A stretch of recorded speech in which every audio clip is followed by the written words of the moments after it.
Okay, I think we have a sizable number in the audience, and we're getting ready to start. I just say a few words. This is the Women Activism webinar series organized by Women's Studies at University College Cork. My name is Chiara Bonfiglioli. I'm the coordinator of the Masters in Women's Studies and organizer of this webinar series. We are going to hear today from Mary McDermott from Safe Ireland. She's the CEO of Safe Ireland, and she will be talking to us about coercive control and the shadow pandemic of domestic, sexual and gender-based violence in Ireland.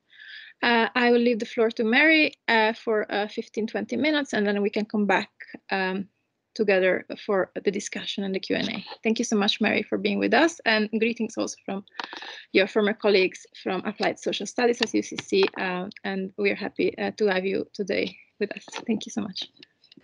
Thank you, Chiara, and hello to all my friends in Applied Social Studies, and I'm very happy, Safe Ireland are very happy to be invited by you to Women's Studies in UCC. So we have about 15 minutes, and there are a number of routes we could take into speaking about domestic violence. Anybody here, by definition, will be aware that domestic violence has been on the forefront of political and indeed communal activism for the last year with the outbreak of COVID. So I just thought I might start very briefly with our shadow pandemic report and just give you three sets of figures. Between September and December of last year, first-time contacts up to 2,500 women and 500 children made new first-time contacts, to the best of our knowledge, with the domestic violence refuge or support service around the country. There were over 23,000 calls to helplines during that period between September and December, and over 800 women with children in some instances were unable to be met when they presented to refuge because there was no space. So to cut straight to the point here, that's the tip of the iceberg. So I would like in the next 10 to 15 minutes to talk to you about coercive control, domestic, sexual and gender-based violence under three headings. One is COVID, the other is coercion, and the third one is community. So COVID, in terms of domestic violence and coercive control, has really been both an opportunity and a threat. We are very clear in Safe Ireland that COVID has not caused domestic violence. What it has done is exposed it, and exposed it at a very deep level. So we know that under COVID, society is being redrawn even as we speak. Our work is being redrawn. What is private and what is public is being redrawn, not simply in the physical space between working at home or working in an office, but also through digital means and the increased use of technology. COVID is redrawing the landscape, essentially. So it's very important to us because at the point of thinking about COVID, we're seeing that we can understand the lines between the private and the public are redrawn, and we can see how domestic violence, sexual violence, gender-based violence and coercive control is how it operates at a deep level. So it really exposes a lot of what those issues are. The government has, the public, the community have come forward in relation to it and have really engaged in lots of creative ways around it, definitely made it a national priority and so on and so forth. All of this is welcome, but from our perspective, what we really want to do is take this opportunity and take domestic, sexual and gender-based violence and take it out of the 19th century infrastructure it is currently being held in and put it into a 21st century context. We recently released our document, No Going Back, where we're trying to set out at least some of the domains that need to be attended to around sex, gender and sexuality, around the provision of services that are full wraparound, that are not reducible just to where women can flee to work at response level, but also to work at prevention level. I suppose the double pandemic, this redrawing of the world, it goes hand in hand with a second element that's really important, and that is the introduction of coercive control as a crime. And that, in a way, leaves us great opportunity as well. So we're sitting in a land of great opportunity, paradoxically, when it comes to domestic violence, because coercive control, first of all, obviously it has been identified as a crime, but it provides us with an umbrella frame to understand how violence and oppression works. So the fact that the coercive control as a concept has come in formally into our legal system is really helpful to us. But from our point of view, it gives us an opportunity to think about how violence and control works at the personal level, at the social level, and indeed at the political level. In particular, for us, coercive control really, really helps to uncover one of the core dynamics of domestic violence, which of course is blaming the victim.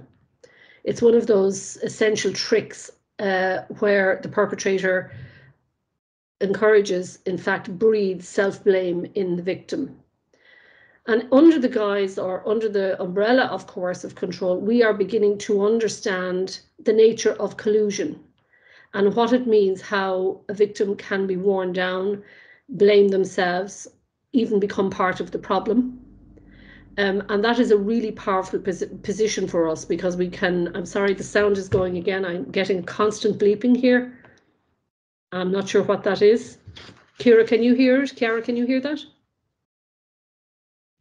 No, I mean, my sound is off, and I see some people are trying to join, but I'm not letting anybody else anymore, so I should. Yeah. Okay. Yeah. Okay. Sorry about this. Okay. So the issue here is that we can, in our thinking and in our response, we can begin, obviously formally through the law, but more importantly at the level of community, which is the third element I wanted to talk about, that we can begin to dismantle a lot of the myths that perpetrate and indeed generate violence against women and children, and intimate partner violence, and the chaos, that psychic chaos and the family chaos and the communal chaos that results from it. We can dismantle that and respond.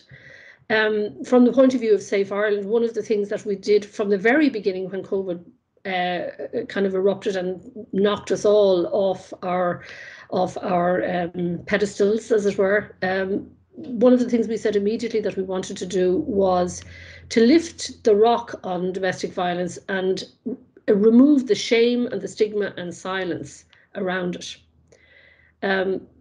One of the great ways in which domestic violence is, the clicking is coming back again, and it's beeping very strongly here.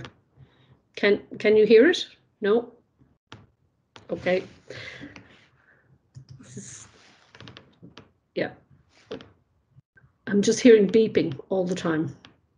Can you hear that, Chiara? No, I mean, nobody's putting any comment in the chat, and everybody else is on mute.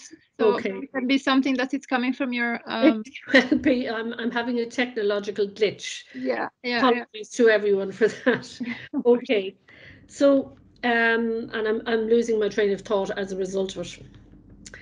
So, essentially, what I wanted to say in 10 to 15 minutes is that, in the first instance, COVID has put domestic violence on the map. That's number one.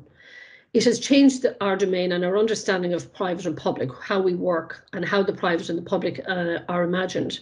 From the point of view of domestic violence, that will mean a redrawing of who is responsible for domestic violence. For example, employers will need to take care of health and safety issues for those who are working at home. There was a case in Australia, for example, where a husband killed his wife. They were both employed by one company. And the company was found, to the best of my knowledge, to be liable for her murder, because they had not taken account of this issue and they had not a policy in place. So there's sort of formal means where we can answer issues to do with domestic violence under COVID. Obviously, the most obvious thing is that people are speaking about it, as we said, and we welcome that. In the context of coercion, we are having a deeper understanding of what it means. It is not reduced just to, as we say ourselves in Safe Ireland, and indeed anyone in the sector, it's not just about bruises. It is about the control and manipulation of victims in a systematic way. We have had very strong court cases in relation to that, and that has exposed again the way in which heretofore we would have blamed the victim. You can see the mechanisms of control that an abuser uses to control someone, and then the final triumph, I suppose, is to blame the victim for their own abuse. And the last element, and I won't speak too much longer, is in relation to community response. I just want to talk a little bit about this, actually. When COVID erupted and domestic violence became a national priority, there was a lot of focus on the subject, and there was a huge community-driven response. There was a huge political response, and indeed the administration also responded. And for us, what became very clear to us is that there is not a want of understanding or empathy in community, but what is very, very lacking are mechanisms for people to be able to respond appropriately. And that isn't just about, guidelines around safety or therapeutic response. We're talking about actual formal infrastructures that will support people to respond to what they see, what they experience, and how they can act.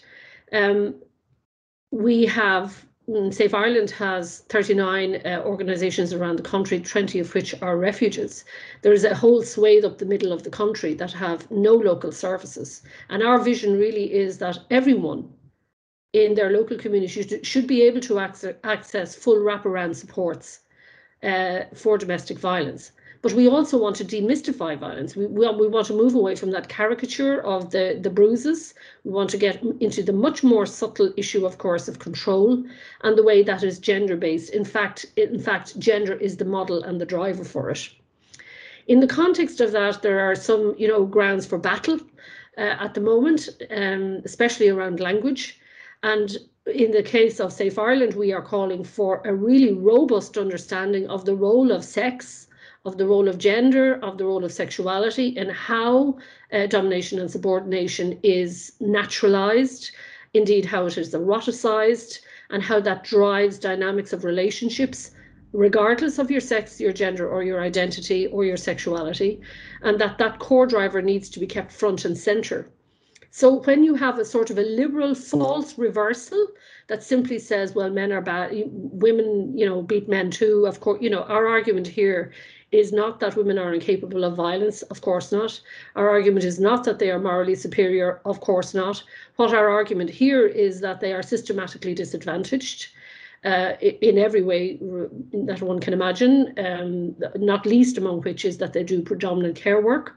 And one needs to examine here how that plays into dominant and subordinated roles.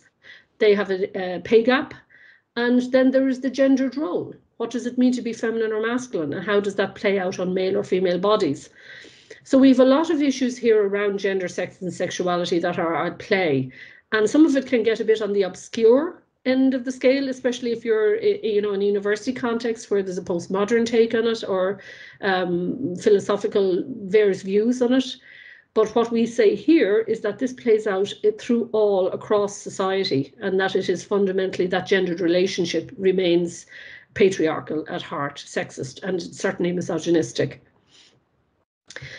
The other issue, and that is of great concern to us, is that when it comes to the provision of services, there is still a haphazard, erratic, and incoherent provision of services. It is led by piecemeal, on the ground service level agreements, which are not consistent across the country.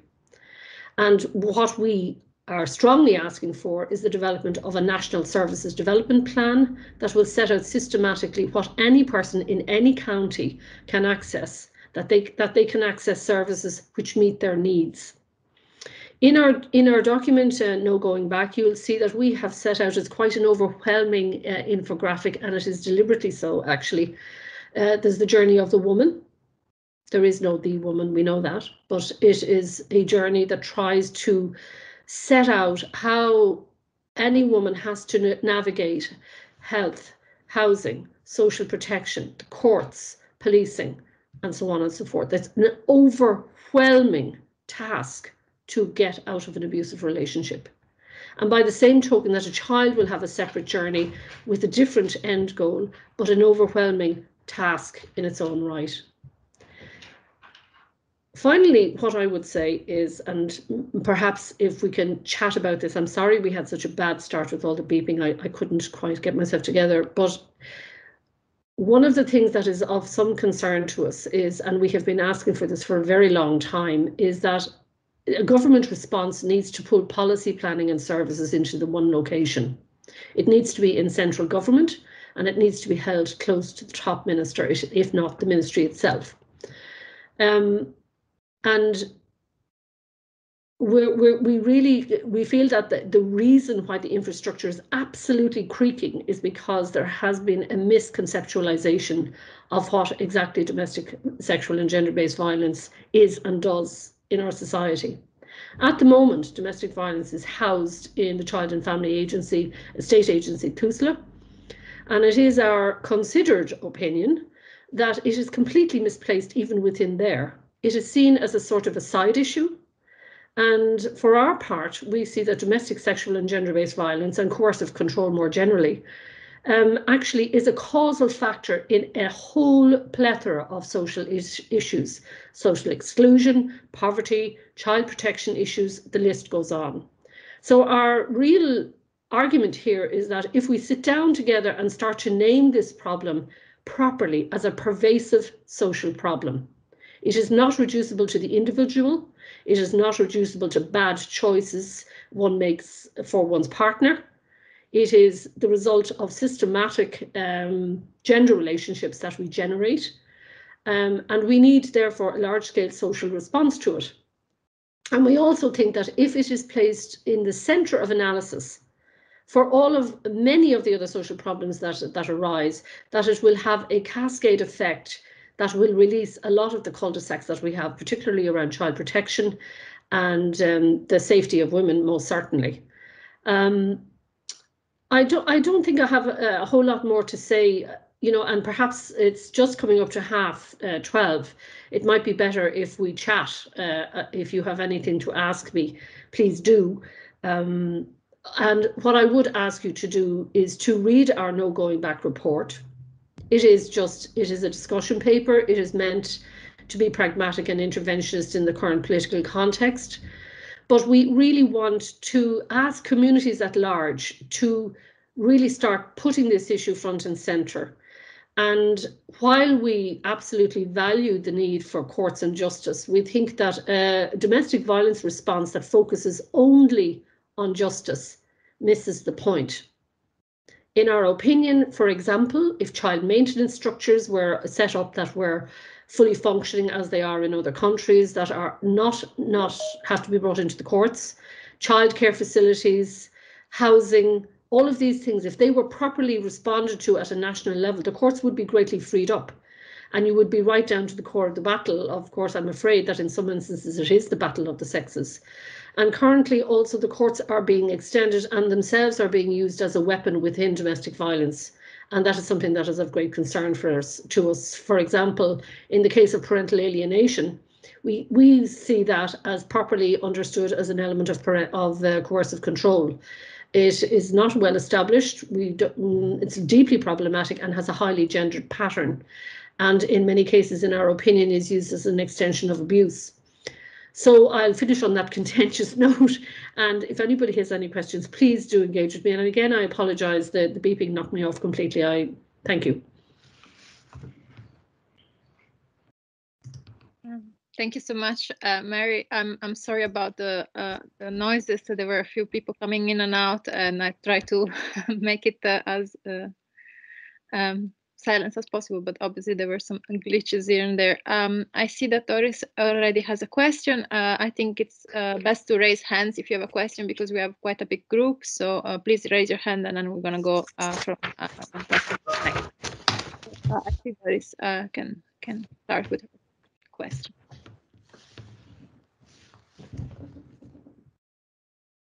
I think you're on mute, Doris. We can't hear you.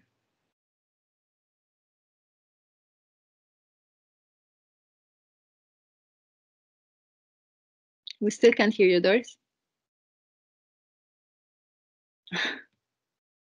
And if other people want to put on their camera in the meantime, you're welcome to do so.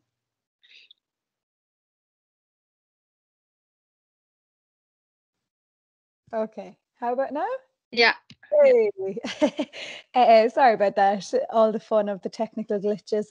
Thank you, Mary. That was a really enlightening discussion. I am doing my PhD in sociology and women's studies, and I did my master's in women's studies. And while I was there, I got to go to your Safe Ireland seminar, and it was wonderful and provided loads of stimulating thoughts. I love how you're taking the more holistic view, like moving beyond gender-based violence. And obviously, I mean, we've all known for a long time that so much more than bruises, and like coercive control was a great start. But I think your point about the court system, and especially in Ireland with our adversarial system, that it is nearly more damaging or as damaging as a lot of the original events.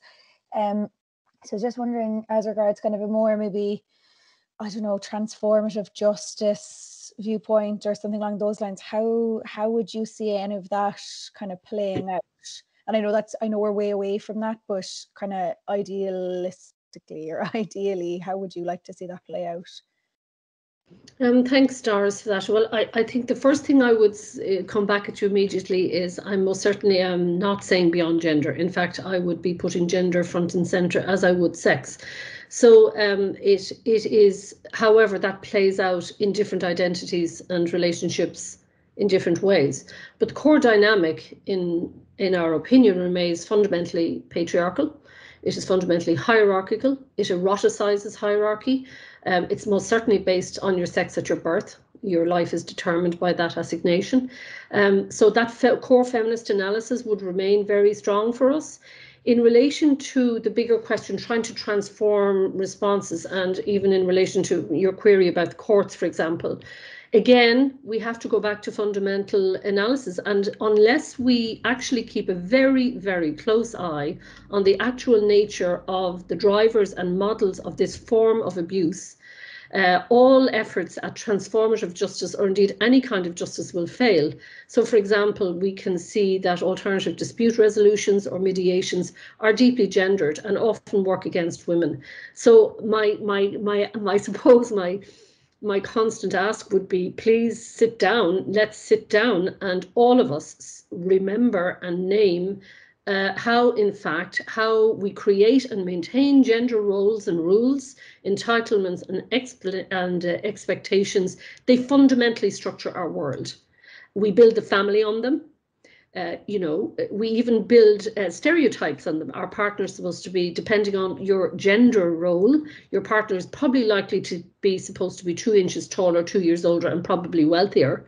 So you've those sort of insane stereotypes, and that's only me being slightly smart. So I hope you understand what I'm saying here, Doris, that I think we need to keep that fundamental sex, gender, and sexuality as a core part of our analysis.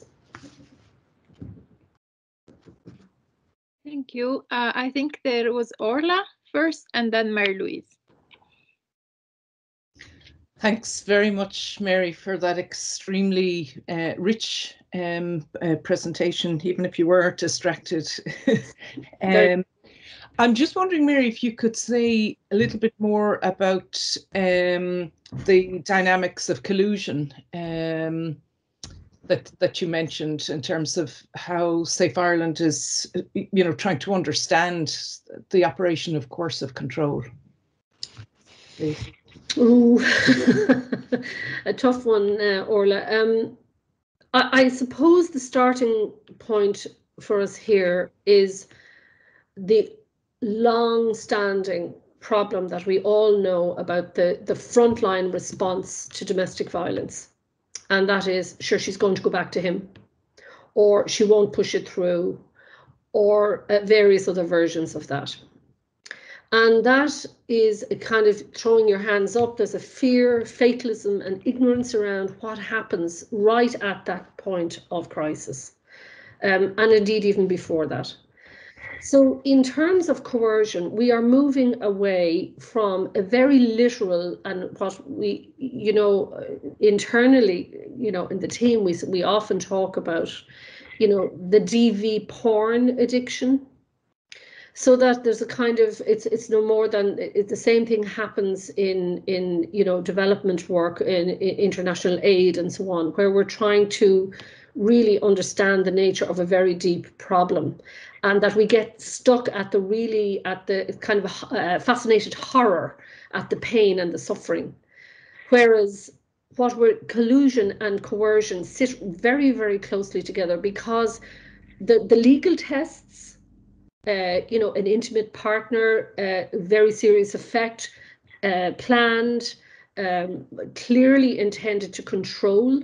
All of these dynamics are actually the precursors for, explicit violence, or in fact, they may be there's a dynamic there about what feeds what. But in relation to collusion, it allows us explain this formally in a legal context, as well as draw in all the social and the psychological insights about what it means to be a victim. What does it mean to be enslaved by another person in one form or another? Now, some of this, I've had some very, very interesting meetings and discussions about this, because this is a lot more awkward. This is not about, the stereotypical family, with a few tinnies on the coffee table and a hoodie, and various class stereotypes, or indeed racial stereotypes or ethnic stereotypes. We are being forced to look at our most intimate dynamics. And what does it mean when you're in a relationship with somebody whom you've committed to for various lengths of time, someone you love, where there is manipulation, emotional manipulation, financial manipulation, manipulation of your society and family, manipulation of your resources, manipulation of your very expectations, and how that dynamic of intimate power and control can really undermine who we are. And we're now beginning to be able, not only to be able to talk about that. So, for example, within addiction studies, there would be reasonable insights into this, and whether you accept them or not, terms like codependence, for example, and a range of other. So other areas have touched on this, but in the domain of domestic violence, we're now saying, actually, get this, people, it is a crime to control another person, to control their body, to control their mind, to control their resources, and in particular, to control them through their other relationships, especially through children. So I think it's a wonderful opportunity where we can really begin to dismantle what that means. And it also means that we have an opportunity to look into the nature of domestic violence in a way that we haven't done before. And it's this perfect, I didn't say it very well because I was distracted by the beeping, but this perfect convergence of COVID, where we're all forced to look at it, and in fact, probably, demented with our own partners or our own living situations in close quarters. And we know it's not the same thing. It is not the same thing getting irritated as deciding to control, and doing so because you feel you're entitled to do it by virtue of your gender or your position. I don't know, Orla, does that answer? No, absolutely, yeah, thank you. I think Mary-Louise was the next, and then we had Susan and Vicky. Hi, Mary, thank you. It was terrific listening to you. And you know what? It was comforting in a way. I've been sitting here this morning trying to get some work done, and my head just wasn't in the game. And listening to you, trying to stay focused with the interference. And I was thinking about the infographic as well of a woman's journey. And I was putting the two together, trying to do that journey with that constant interference, and all of the, the oppressive systems that, let's say, usually a woman will encounter. And it was reassuring to kind of think it's some journey to make, with that constant interference, and never knowing, when the trigger might happen and the consequences of that, or never knowing when something that's perceived as a regular active, being a free human being, will actually be met with serious consequences that could be life-threatening, So I feel inspired again after listening to you, and you said so many things that are important, and from lived experience reflect, very clearly my version of how this whole thing works.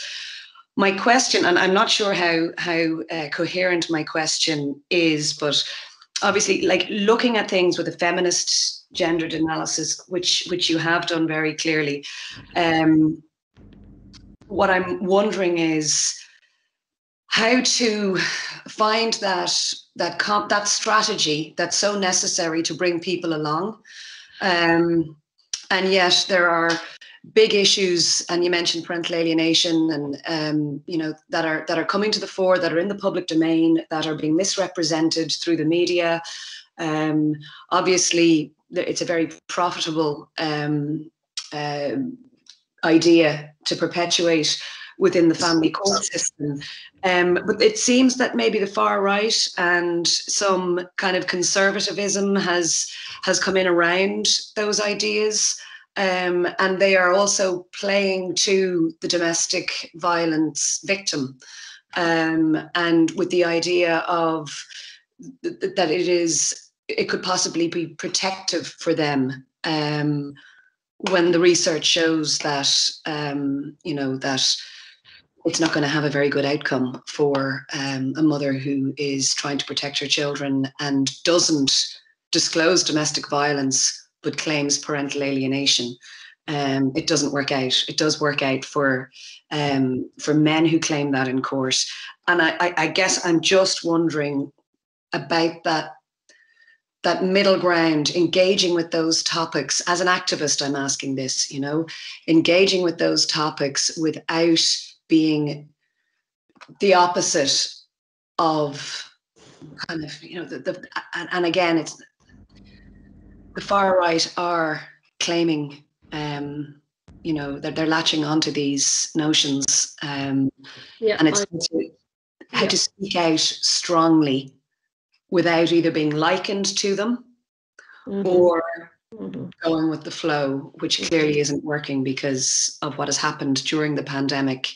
Mary Louise, we've spoken, so I know the battle you've had, and that's a long battle. And as far as I remember our conversation, actually, where we were talking about the need to revisit, and I think it links into Orla's issue as well, there, the issue Orla raised.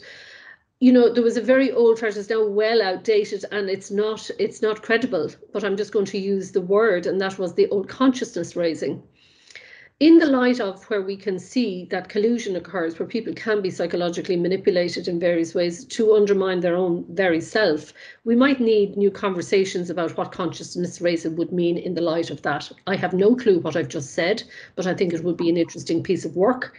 In terms of what Mary Louise, you put a word straight into the room, and that is the freedom of a human being, or the freedom of women. And that is another issue that we need to address. What does it mean to be free? What does it mean to go then to your second question around the kind of manipulation of the far right, or any deeply patriarchal mechanism to keep that dynamic in its place, to keep standard traditional patriarchy in place. I always go immediately back to all of our original insights that any binaries, the predator or the protector, that they're the options they give you.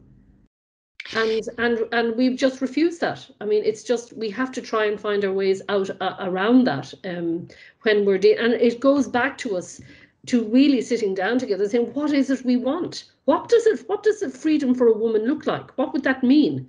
Is it the same sort of freedom with, the patriarchal freedom where we're all going to run off on our own as the lone hero, the Shane model, or what does freedom for a woman look like? What does freedom look like when you are surrounded by love, or you're surrounded by complexity, or you have dependence all around you in yourself and with your relationships? How is dependence and I don't want to use the word independence, but how is dependence conceptualized in the context of freedom?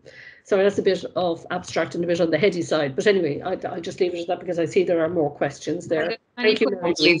Thank you so much, Mary. There's so many questions coming up. So I see there is Susan, Vicky, and then Liz, Anne, and Vivienne. I think that's the order. So Susan, would you like to go first? Yeah, hi. Thanks so much, Mary. So just I've so many questions now, but I'll try and keep it short because I see how many people are waiting to ask you questions. But so I'm doing a master's at the moment in UCC in women's studies, and like Doris, I was in Safe Ireland there a couple of years ago, because I do voluntary work with Mná Fasa, you know, a women's domestic violence project. Yes. And I suppose what really stood out to me at Safe Ireland there was Nora Casey, you know, when she stood up yeah, I mean, I just always think about, you know, people's perception of what a victim is, and that really kind of puts things in perspective. Like she's a dragon, and you know, she's so strong, and just to see how affected she was at the end of her speech that day, I just thought was really moving, you know. But just I just wanted to kind of say, like, through my voluntary work with the women in Mná Fasa, the kind of biggest frustration that they're facing, a lot of them is actually the biggest form of abuse, you know, like on the checklist, like when we're speaking with them, you know, there's, you know, psychological abuse, physical abuse, mental abuse, all this, but the biggest one really that they struggle with is the financial abuse, first of all, you know, like, because that to them, it removes any hope of moving beyond it, you know, being financially stuck.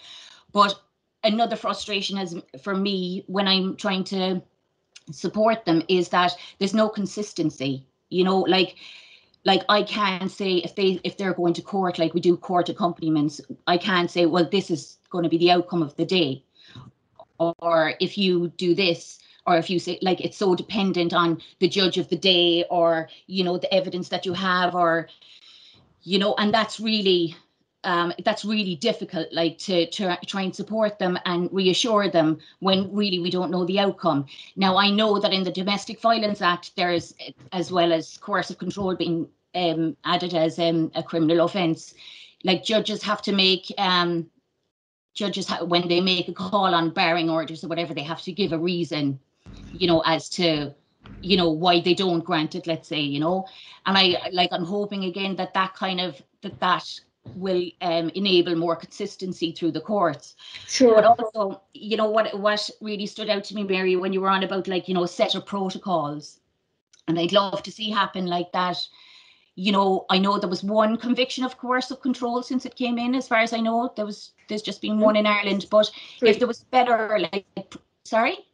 I think there's 3, but there's one significant one, yeah. Yeah, but it would be great to know more around that, and like to have a set of protocol, like you were saying, for women, you know, because they often say, you know, when maybe we explain coercive control, they say, well, how do I prove that? And, you know, to say, well, you know, build your case, have your evidence, you know, your doctor's appointments, you know, save texts, or if you can do it in a safe way. And I'd love to see more of that consistency coming across. But I suppose I'm doing my dissertation on domestic violence, and more specifically on Don Hennessy's work, how he gets into her head. And like, really, I've just done my literature review, and really what I see, a big gap that I see, is kind of research into the perpetrators themselves. And but also what you were saying about the collusion.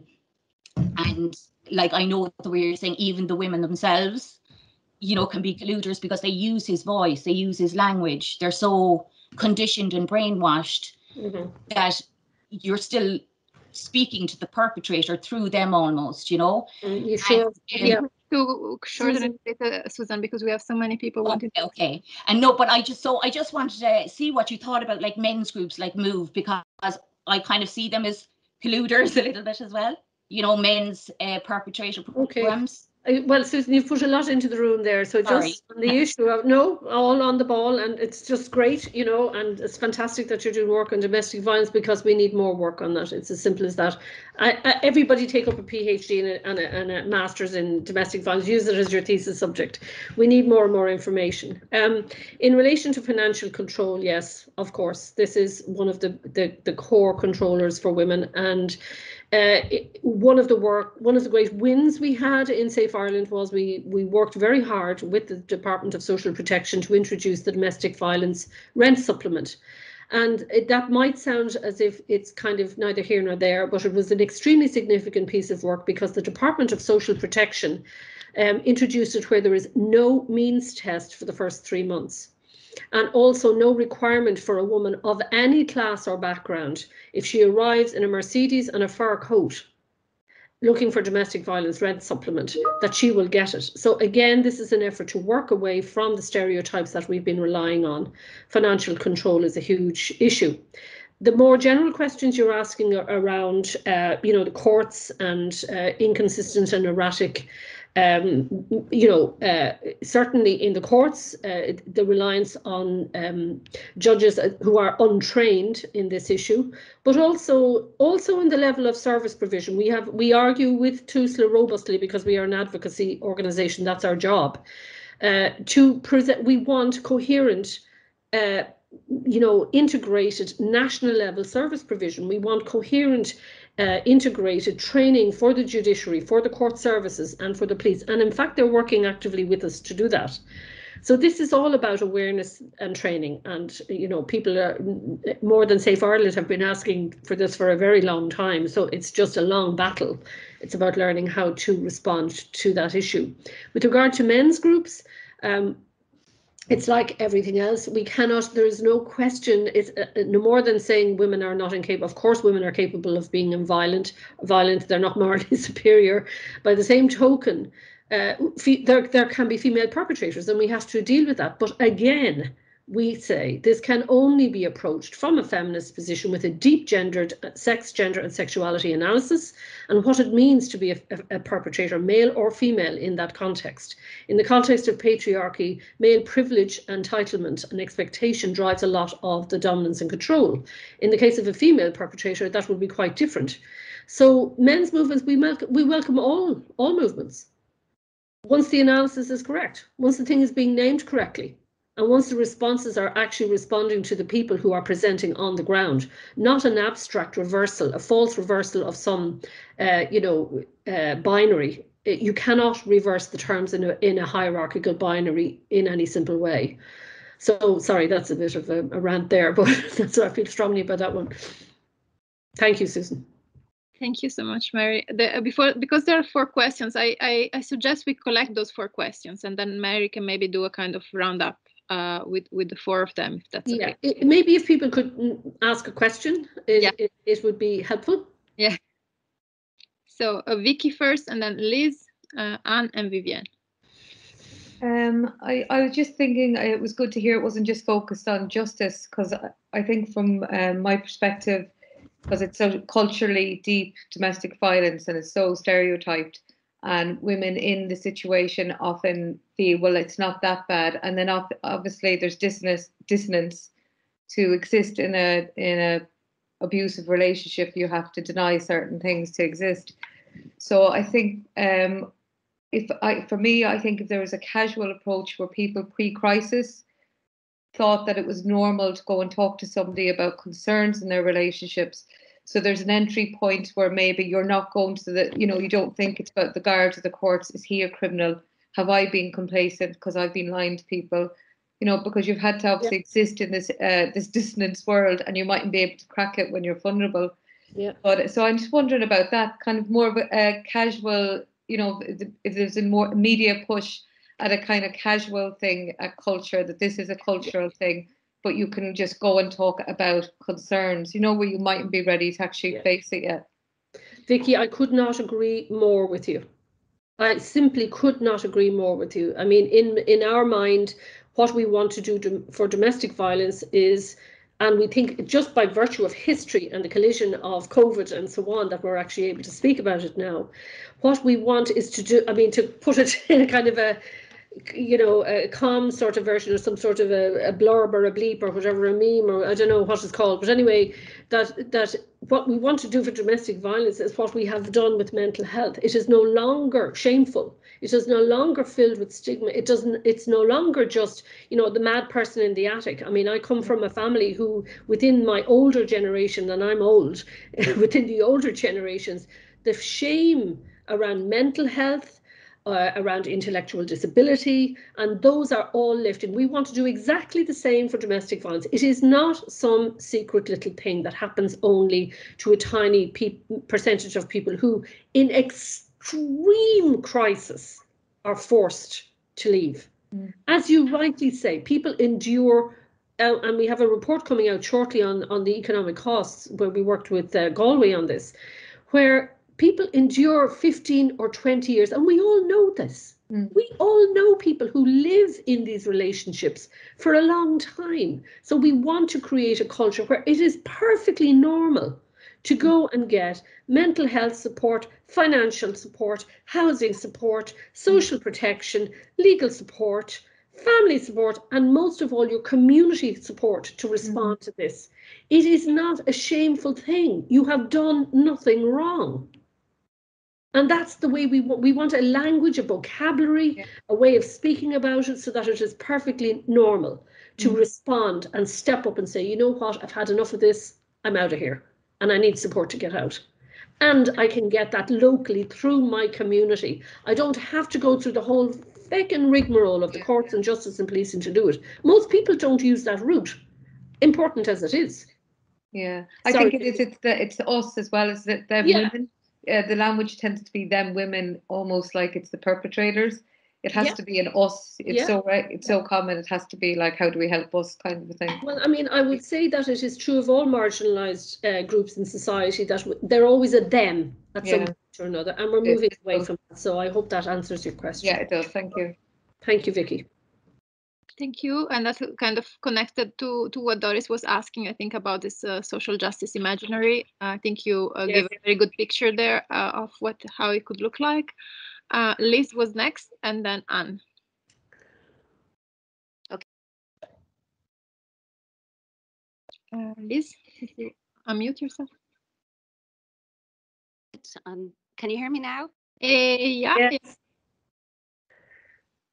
Again, when I unmute, You're muted again, Liz. Yeah, I don't know. It just keeps. Is that okay? Can you hear me now? Yes. Okay. So, Mary, hi, Mary, and thanks for a very interesting talk. Hi, Liz. I'm listening to what you're saying there about the piecemeal service level agreements around the constant and the inconsistencies in services around the country, and I totally support the need for a national services development plan. I would have worries, though, and concerns about this, because in the past we saw the CUSC DV strategy come out, and the language used undermined any kind of informal community response. And I saw it happening in that because of that, there was a knock-on effect, and local women's groups on the ground ended up losing funding for activism and awareness raising around domestic abuse. And it really set us back. Now, I'm just wondering, what are your thoughts on this, and how would you ensure that the document gives value to the informal community responses, and particularly that of local women's groups and others? Thanks. Yeah. Well, no more than Vicky, another, woman after my own heart in this. I mean, as far as I'm concerned, it is very clear that we need high-level policy. So we are talking about high-level structures. We're talking about departmental structures. That's a whole, standard, what you might call political activism around where we want the policy planning and resources all to be in one place, with the minister with the reach, resources and responsibility to respond to domestic violence. Fine. However, and we are very clear on that, and I'm trying to say it perhaps not very clearly, that the obsession with justice, and this is not about the Department of Justice, by the way, this is just the obsession with justice as the core kingpin for domestic violence, is a problem. And I know that for anyone, the sociologists here will love this, because there's a whole body of knowledge around carceral feminism, where the idea that everything can be reduced to this sort of punitive relationship and resolved in such a way. We don't believe that. We absolutely strongly, and we are repeating this ad nauseum, basically. COVID has made very, very clear that the only way that communities respond is through community, and that government is there to support that. So what I would say to you, Liz, is that, again, when I'm saying, please everybody do a PhD in domestic violence, please everybody do your thesis on it, I would say turn your hand again to renew and reinvigorate community development models and practice that place this analysis at its centre. And I would suggest to you, back to my point earlier, that if you place domestic violence front and centre in your analysis, a lot of the ancillary social problems that community development is usually designed to respond to will take a different turn, and perhaps, I live in hope, perhaps will present an opportunity for a resurgence in really robust networks of community development that have this at their core. Our frontline members all around the country, every member of Safe Ireland, they are all embedded in their communities. They work very hard, not only to respond at an immediate level to the presenting crisis of women and children, to provide housing supports, a court accompaniment, all of these supports that they need in crisis often. But they also work with the guards, with the social workers, with the teachers, with anybody they can get to get involved in it. And I think this is a moment for us to reinvigorate all that. And in particular, the softer, the commerce. So for example, Tesco's and Total Health chain of pharmacies offered safe spaces. People, again, back to the beginning of when I got all chopped up with my beeps, communities responded really, really positively. They wanted to do something, but they needed ways to do it. It isn't just about a bystander personal protocol. It is about having infrastructure at local level to do that. And that is, in one word, 2 words, community development. And that has to be reinvigorated. Rant over.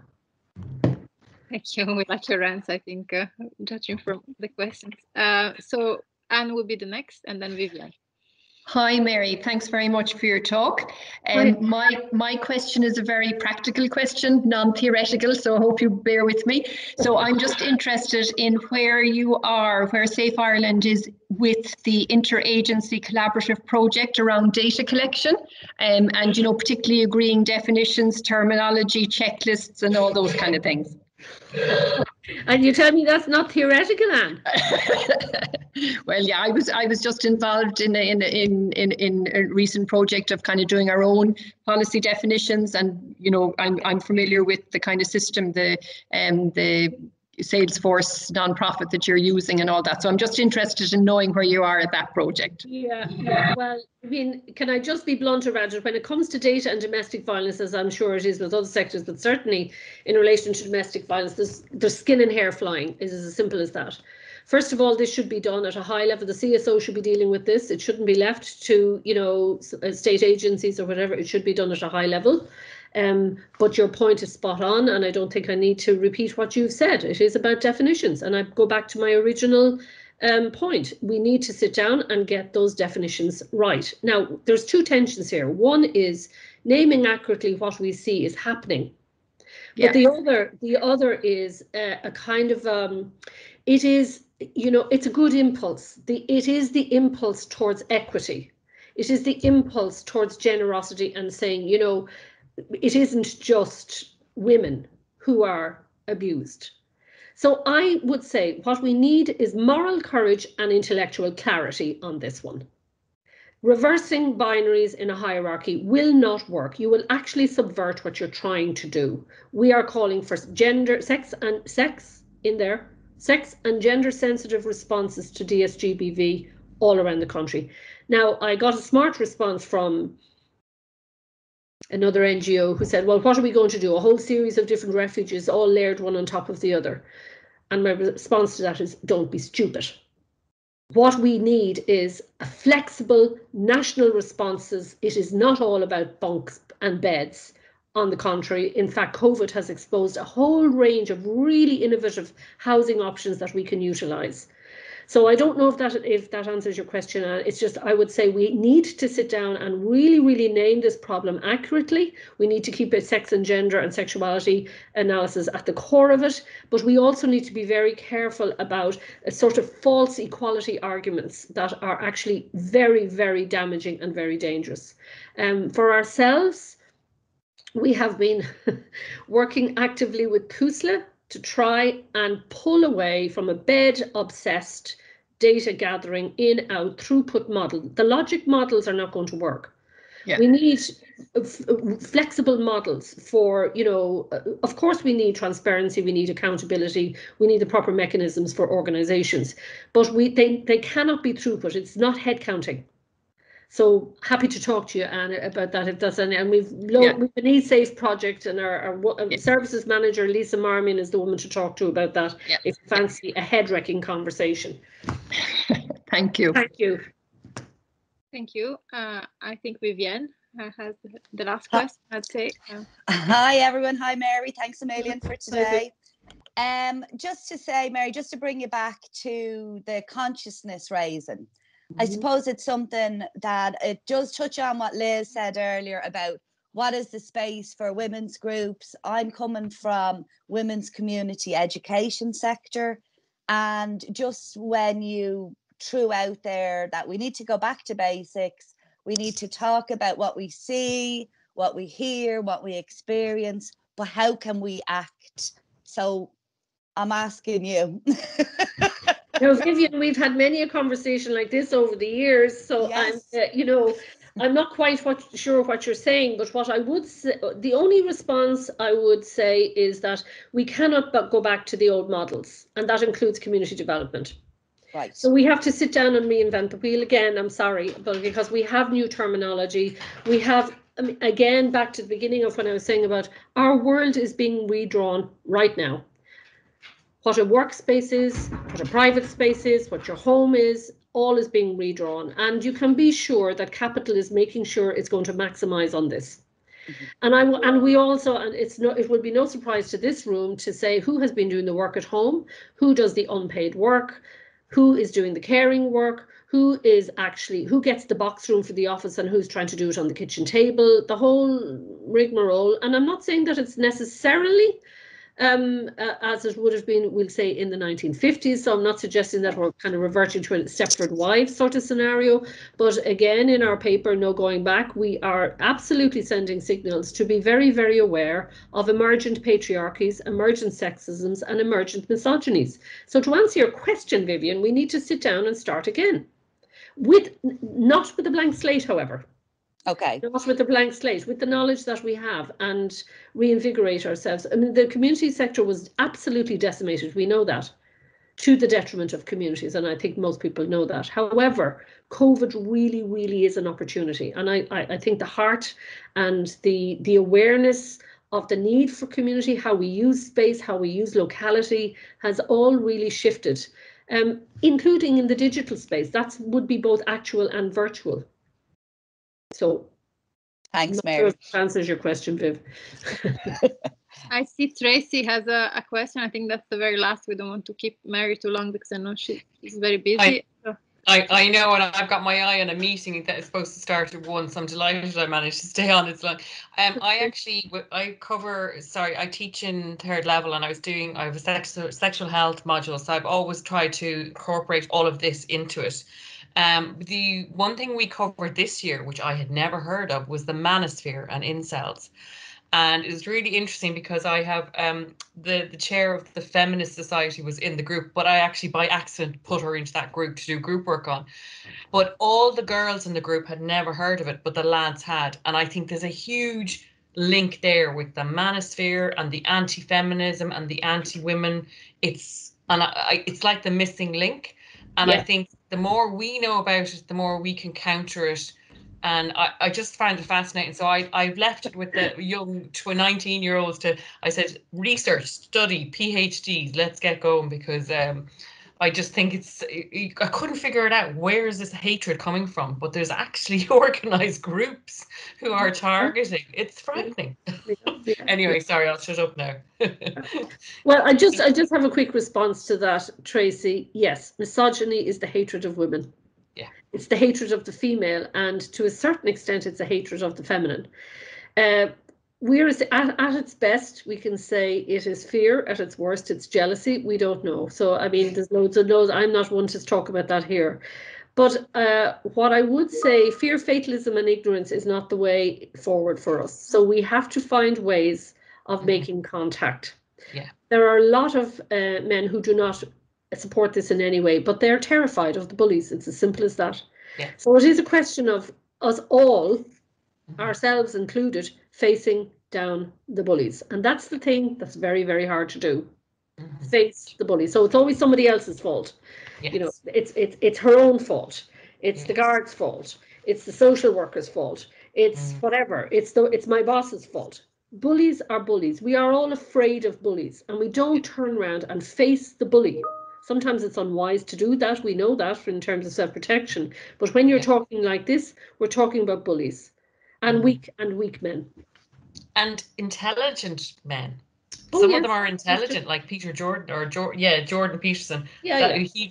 He got mentioned yesterday in class. I was like, how do you guys know all about this? Yeah, well, I don't want to get into personal assault here, but the likes of Peter Jordan and Chris Hitchens always seem to me to have a connection, even though they're on completely different ends of the scale. And that seems to me to be a kind of an anxiety to be perfect, and that I think needs attention. Yeah. Thank you. Thank you. I'd forgotten about the incels, Tracy. Oh, I know. Sylvia has another question, and I think after hers we really have to get to close. But I just want to say that when you Google women's studies on YouTube, I think Jordan Peterson's talk about women's studies is one of the first things that comes up. Jordan Peterson got his name wrong. Yep. Yeah, so that's interesting enough. Yeah. Sylvia, please. Yeah, I really enjoyed your presentation. It's more just an observation, just to say, perhaps some people in this virtual room were there, but just earlier in the week we had a really interesting talk in the Violence, Conflict and Gender cluster, precisely on manosphere, incels and so on. And some helpful references were sent on as a follow-up. I might put them in the chat if people would like to have those, but it really was enlightening, and it's very frightening what's going on out there. And I think it's great, Tracy, that you're raising awareness in the students as well about all this, because it's really vital. So yeah, thanks. Thank you, Sylvia. Can I close with one thing? I'm an old-fashioned hippie feminist, and there's a great expression, and it says, if you want to progress, keep your eyes off the guys, and that can include the gals as well. So it's keep your eyes off the guys and just keep your eye on what you want. On freedom, as Vicky said. Thank you so much, Mary. I think we all enjoyed very much this webinar, judging from how many questions were asked and the level of participation. We're really happy.